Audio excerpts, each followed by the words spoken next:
But ಅವರು DRDOನೋ ಯಾವುದೋ air force wing commander ಅದೊಂದೇ ಕಾರಣಕ್ಕೆ ಅವ್ರಿಗೆ ಗೌರವ ಕೊಡೋದಕ್ಕಾಗಲ್ಲ.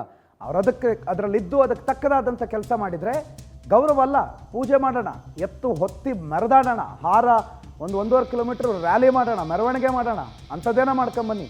ರಸ್ತೆನಲ್ಲಿ ಬೀದಿಲಿ ಪುಂಡಾಟ ಮಾಡೋದು, ಅಧಿಕಾರ ದುರ್ಬಳಕೆ, ಈ ಮಿಸ್ಯೂಸ್ ಆಗುತ್ತಲ್ಲ ಈ ಕಾನೂನುಗಳು. ಈಗ ಯೋಧನಿಗೆ ಯಾರು ನಾನು ನೀವು ಹೊಡೆದ್ರೆ ನಮ್ಗೆ ಸಿಕ್ಕಾಪಟ್ಟೆ ದೊಡ್ಡ ಕೇಸ್, ಅದು ಸಿಕ್ಕಾಪಟ್ಟೆ ದೊಡ್ಡ ಕೇಸು. ಮತ್ತು ನಮ್ಮ ಪ್ರತಿನಿಧಿ ಹೇಳಿದೆ 1 ವರ್ಷ ನಿಮಗೆ ಬೇಲೆ ಸಿಗಲ್ಲ ಅಂಥ ಪ್ರಕರಣ. ಬೆಂಗಳೂರಿನ ಗೃಹ ಸಚಿವರು ಕೂಡ ಇದೇ ಪ್ರಕರಣಕ್ಕೆ ಪ್ರತಿಕ್ರಿಯೆ ಕೊಟ್ಟಿದ್ದಾರೆ.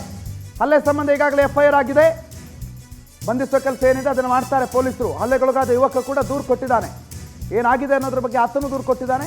ಹಲ್ಲೆ ಮಾಡಿದ ವಿಂಗ್ ಕಮಾಂಡರ್ ಪಶ್ಚಿಮ ಬಂಗಾಳದವನು,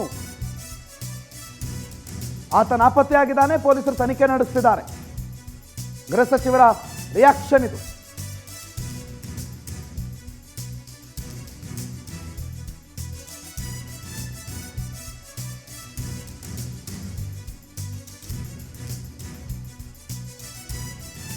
ಹಲ್ಲೆ ಸಂಬಂಧ ದೂರು ದಾಖಲಾಗಿದೆ. ವಿಂಗ್ ಕಮಾಂಡರ್ ಒಂದು ವಿಡಿಯೋ ಮಾಡಿಕೊಂಡು ನೀವೇ ದೂರು ದಾಖಲು ಮಾಡ್ತೀರಾ ಇಲ್ಲ ನಾನೇನ ಮಾಡಬೇಕಾ ಅಂತ ದರ್ಪದ ಮಾತಾಡಿದ್ದ.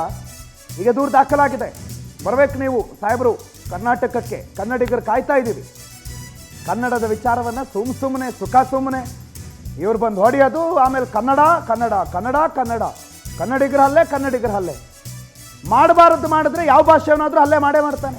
ಆದರೆ ಇಲ್ಲಿ ಹಲ್ಲೆ ಆಗದೆ ಬಾಯಿಗೆ ಬಂದಂಗೆ ತಾನೇ ಏನೇನೋ ಮಾಡಿಕೊಂಡು ಕೈಗೆ ಬಂದಂಗೆ ಹೊಡೆದು ಆಮೇಲೆ ಅಯ್ಯೋ ಏನೂ ಇಲ್ಲ ಅಂತ ಪರಮೇಶ್ವರ್ ಗೃಹ ಸಚಿವರು ಮಾತಾಡಿದ್ರು, ಕೇಳಿಸ್ಕೊಳ್ಳಿ. ಆಗಲೇ ಅವ್ರನ್ನ ಕಸ್ಟಡಿಗೆ ತೊಗೊಂಡಿದ್ದಾರೆ, ಅವರು ಒಪ್ಕೊಂಡಿದ್ದಾರೆ ನಾನೇ ಮಾಡಿದ್ದು ಅಂತೇಳಿ. ಅದನ್ನ ಇನ್ನೂ ಫರ್ದರ್ ಇನ್ವೆಸ್ಟಿಗೇಷನ್ನು, ಮೋಟಿವ್ಸು ಅದೆಲ್ಲ ಮಾಡ್ತಾ ಇದ್ದಾರೆ. ಮೊಬೈಲಲ್ಲಿ ಅವ್ರದ್ದು ಅದೇನೋ ಗೊತ್ತಿಲ್ಲ, ಅದೆಲ್ಲ ಅವ್ರು ನೋಡ್ತಾರಲ್ಲ ಇನ್ವೆಸ್ಟಿಗೇಷನಲ್ಲಿ ಅವೆಲ್ಲ ಚೆಕ್ ಮಾಡ್ಕೊಳ್ತಾರೆ. ವಿಂಗ್ ಕಮಾಂಡರ್ ಒಬ್ರು ಹಲ್ಲೆ ಮಾಡಿರೋ ವಿಚಾರ ತುಂಬಾ, ಅದು ಕೂಡ FIR ಆಗಿದೆ. ಆ ಹುಡುಗನು ಯಾರು ಹೊಡೆದಿದ್ರಲ್ಲ ಅವರು, ಆ ಹುಡುಗನೂ ಕೂಡ ಕಂಪ್ಲೇಂಟ್ ಕೊಟ್ಟಿದ್ದಾನೆ, ಅದು FIR ಮಾಡಿದ್ದಾರೆ. ಈಗ ಅವನು ಹೊಡೋಗಿದ್ದಾನೆ ವೆಸ್ಟ್ ಬೆಂಗಾಲಿಗೆ. ಈಗ ಅದು ಕೇಸ್ ತಗೊಂಡು ಇನ್ವೆಸ್ಟಿಗೇಟ್ ಮಾಡಿ ಅವ್ನು ಸೆಕ್ಯೂರ್ ಮಾಡೋದಕ್ಕೂ ಮಾಡ್ತಾರೆ. Thank you.